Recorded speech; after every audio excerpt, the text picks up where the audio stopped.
Está este señor aquí en el Ángel Año, justo enfrente de Bosque Encantado. En la pura curva aquí se cayó de su motoneta. No sé si alguien lo conozca. O alguien que pueda venir a ayudarlo aquí a estar cuidando o algo. Porque yo tengo que irme a trabajar ya.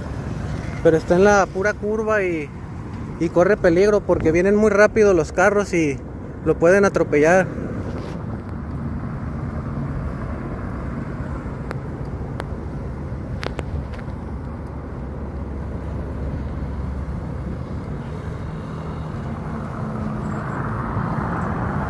Ya le hablé a la ambulancia, ya vienen en camino, pero ocupo a alguien que venga aquí por favor a auxiliarlo, a que no lo atropellen.